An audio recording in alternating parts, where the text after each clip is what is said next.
बिस्मिल्लाहिर्रहमानिर्रहीम।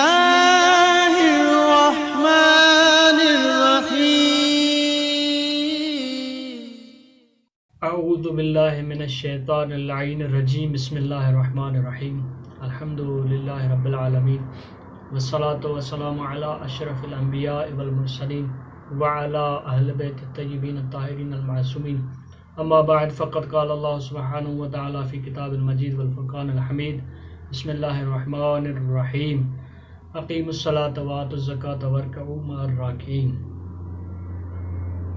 अज़ीज़ान मोहतरम, अस्सलामु अलैकुम व रहमतुल्लाहि व बरकातुहू। जीअं त मुंहिंजी साबिक़ा गुफ़्तगू ज़कात जे बारे में हली रही, इंशाअल्लाह हाणे तव्हांजे साम्हूं मां ज़कात कहिड़ियुनि शयुनि ते वाजिबु आहे उन खे बयानु कंदुसि।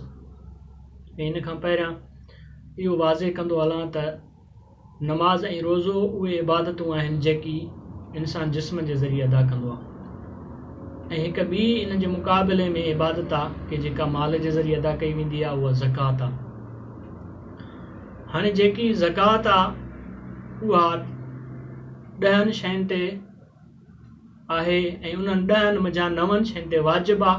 बाक़ी जेका 10 शइ आहे उन जे लाइ उलमा जो इख़्तिलाफ़ आहे। बाज़ उलमा चवनि था त इन 10 शइ ते ज़कात मुस्तहब आहे, ऐं बाज़ इहा फ़तवा ॾिनी आहे त 10 शइ ते एहतियात लाज़िम जी बिना ते ज़कात अदा कई वञे। उहा 10 शइ कहिड़ी आहे? उहा माल तिजारत आहे। ऐं जेकी 9 शयूं आहिनि उन्हनि मंझां ग़लात अरबा, सभ खां पहिरियां कणिक आहे, ऐं उन खां पोइ खजूर, जव ऐं किशमिश, इन्हनि ते ज़कात वाजिबु आहे।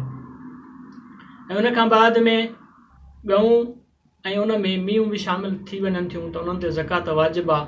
उन खां बाद में रिढ, बकरी ऐं उठ, इन्हनि ते ज़कात वाजिबु आहे। उन खां बाद में सोन ऐं चांदी आहे।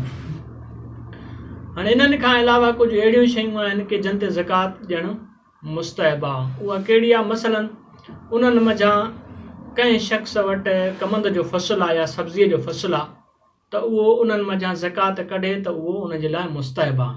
ऐं ॿी शइ जेका आहे उहा आहिनि ज़ेवरात। ज़ेवरात जी ज़कात इहा, अगरि कोई उन खां कंहिंखां वठणु अचे जंहिं वटि ज़ेवरात आहिनि त उहो पाइण जे लाइ उन खां घुरे त उन जी ज़कात इहा त उहो उनखे ॾिए ताकी उहो पाए, इहा उन जी ज़कात आहे, इहा बि मुस्तहब आहे। ऐं टी शइ जेका आहे, मसलन कंहिं वटि जानवरनि मंझां घोड़ो आहे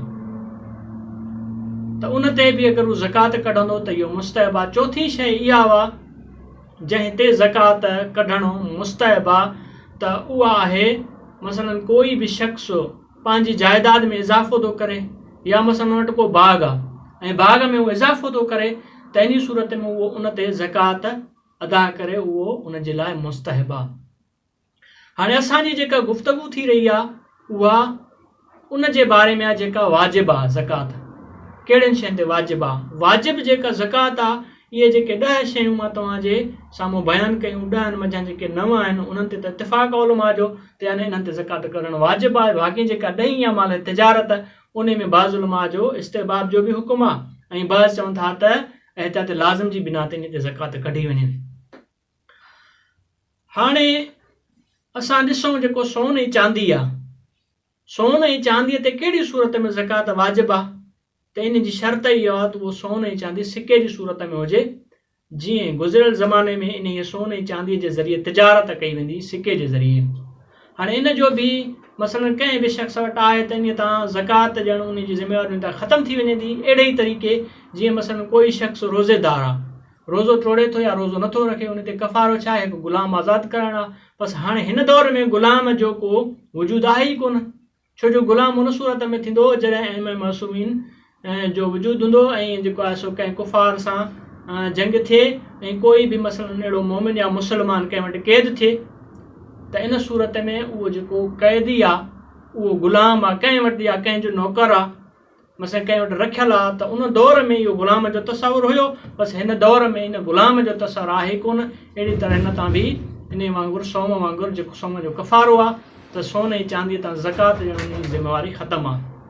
बसि हाणे इन जे बावजूदि बि सोन ऐं चांदीअ ते ज़कात आहे हिन दौर में, छो जो सोन ऐं चांदी जो सिको मौजूदु कोन्हे, पोइ बि इन जो हुकुम बाक़ी आहे, मनसूख़ न आहे थियो। छो इन्हीअ जे करे त माना अहिड़ो दौरु ईंदो अॻिते हली कि जंहिंमें जेको आहे सो छा आहे इन सोन ऐं चांदीअ जे ज़रिए थी सघे थो तिजारत कई वञे, सिके जे ज़रिए, दिरहम जे ज़रिए। त बसि इन जे करे सोन ऐं चांदी फ़िलहालु जेको हीउ ज़मानो आहे इन में सोन ऐं चांदीअ जे ज़रिए तिजारत थिए थी, न इन सोन चांदीअ जा सिका मौजूदु आहिनि।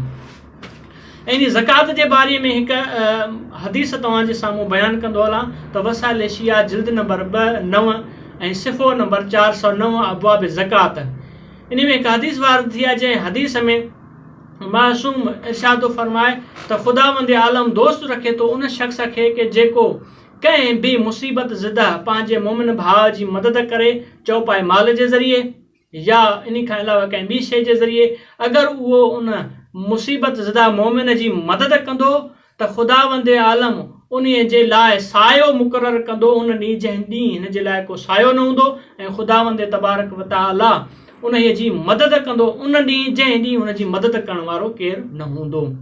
इंशाअल्लाह असांजी गुफ़्तगू इन ई हद ताईं पहुती ऐं अॻिते हली इन ज़कात जा जेके शराइत आहिनि उहे बयानु कंदासीं। वस्सलामु अलैकुम वरहमतुल्लाहि।